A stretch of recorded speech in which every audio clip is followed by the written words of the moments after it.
Is it possible for a supervolcano to end civilization as we know it and put us back into the Ice Age once and for all? Yes, but before you panic, it's not very likely. It's April 5th, 1815, and you're a fisherman working by the coast of Indonesia. The weather is a crisp 30 degrees Celsius, and you're just glad your Dutch overlords are not banging at your door, hounding you for more taxes.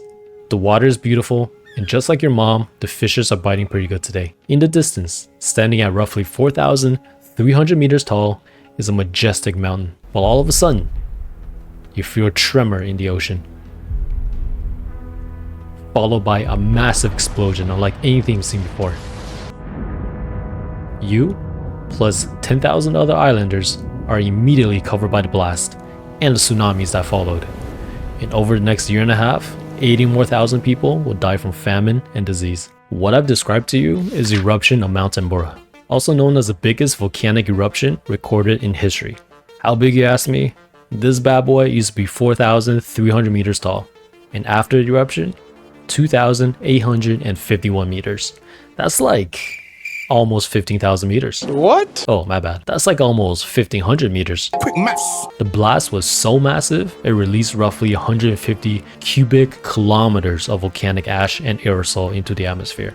Just to give you perspective, the Empire State Building has a volume of roughly 0.001 cubic kilometers. So the eruption is roughly 150,000 Empire State Buildings. In fact, the blast is so powerful, it is equivalent to 800 megatons of TNT. The bomb that was dropped in Hiroshima, that's roughly 15 kilotons. So to get the same results, we would need to stuff like 83,333 little boys inside this mountain. Little boy is the name of the atomic bomb, I didn't make it up. Now, this is the biggest volcanic eruption recorded by scientists, but according to little Jimmy's mom, there's been bigger ones in history, like the one that happened in Yellowstone 2.1 million years ago, and Toba, Indonesia, 74,000 years ago. Indonesia again? Damn. Unfortunately, that's all hearsay, and there's no clear evidence to suggest how big they actually were. We just know that they're really big. So what makes a supervolcano, well, super? You know what they say, it's not the size of the mountain that matters, it's how much it comes out the tip. The exact reason supervolcanoes are formed is complex, is not yet fully understood. However, they are usually associated with hotspots, or regions where the Earth's mantle experiences high heat flow. Volcanoes have something called the magma chamber. These are an accumulation of massive amounts of magma beneath the surface of the Earth. Over time, these chambers can grow to enormous sizes, over tens or hundreds of kilometers in diameter. This intense heat and pressure is what creates massive eruptions. The magma chamber under Mount Tambora is estimated to be about hundreds of kilometers wide. So the eruption of Mount Tambora sounds horrible, but was it close to ending civilization? Well, of course not.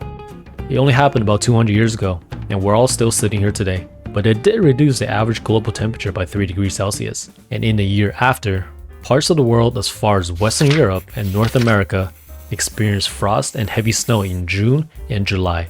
It will be later known as the year without the summer. So wait a minute, how big does the eruption need to be to end the world? There's actually two types of eruptions, so you need to be more specific. I was getting to it. There's the effusive eruptions, which is the gentle version of volcanic eruptions.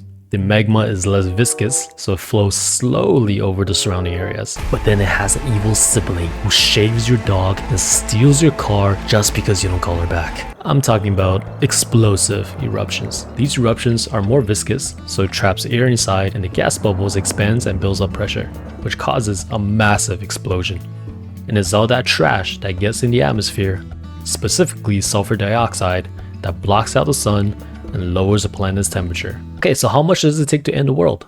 I just want to know. Well, if we're using Tambora eruption as a reference, about 100 times that. And the biggest supervolcano in the world right now is Yellowstone in the United States. And the last time it erupted, it was about 8 times the size of Mount Tambora. And that is nowhere near big enough to end civilization. But it will certainly be a bad day if you live in the United States. What if all the volcanoes in the world were to blow up all at once? And there's about 9 of them in the world. Then yes, the effects will be catastrophic. Now we're talking about tens of thousands of cubic kilometers of ash instead of a few hundred. And all of them have past eruptions above a scale of 8 on the Volcanic Explosivity Index. And that index only goes up to 8. The average volcano only puts up 2 to 4 points on that scale. Obviously that is very unlikely, so don't worry. you're much more likely to die from depression and loneliness. Please come back, Jessica.